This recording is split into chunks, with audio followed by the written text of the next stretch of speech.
Assalamualaikum warahmatullahi wabarakatuh. Salam Om Swastiastu, Namo Buddhaya, salam kebajikan. Eh, selamat selamat malam. Saya Rizky. Pada video kali ini akan melanjutkan tentang video jurnal pembelajaran pengantar estimasi sumber daya. Yang dimana pada video keempat ini akan membahas tentang dua metode. Yang pertama itu metode nurse point dan kemudian metode penampang. Yang dimana yang saya ketahui dan saya baca ataupun saya pelajarin, metode nurse point itu merupakan teknik statistik lah sebenarnya yang digunakan untuk mengestimasikan dari nilai ataupun sifat dari titik yang tidak terukur dengan mengacu pada titik-titik terdekat untuk mengestimasi sebuah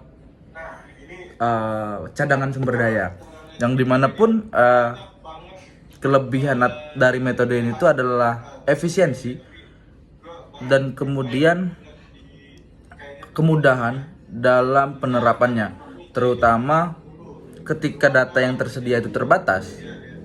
Dalam prakteknya, metode ini sangat berguna dalam eksplorasi sumber daya mineral ataupun energi, di mana biaya untuk melakukan pengukuran di setiap titik itu bisa sangat besar ataupun sangat tinggi.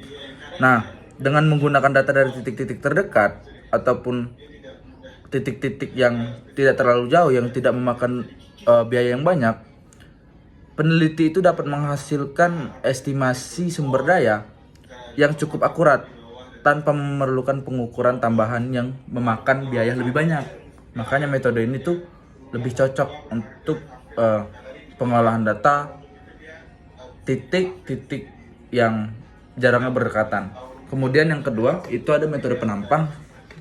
Saya agak bingung tentang metode penampang ini, tapi saya cukup mengetahui ataupun belajar sedikit lah tentang metode penampang ini, yang dimana metode penampang ini menawarkan visual ataupun gambaran dan analitis yang lebih mendalam terkait data geologi.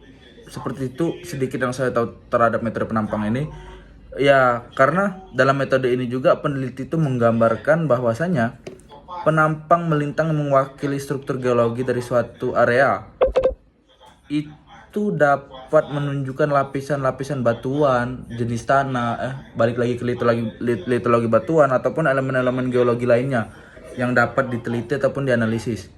Yang pada akhirnya ini juga dapat mempengaruhi dari keberadaan sumber daya alam ataupun mempengaruhi dari estimasi sumber daya alam tersebut.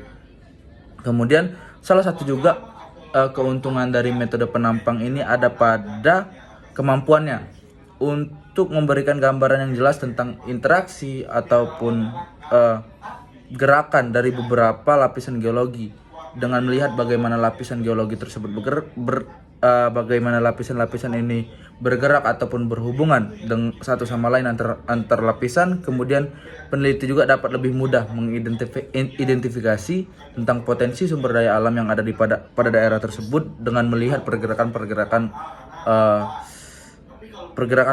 lapisan geologi tadi, ya, seperti mineral ataupun hidrokarbon. Ya, selain itu juga setahu saya metode ini juga memungkinkan para peneliti untuk meneliti lebih detail seperti pengamatan terhadap kemiringan suatu lereng ataupun ketebalan dan jenis-jenis batuan yang ada di daerah tersebut. Sekian dari saya, terima kasih.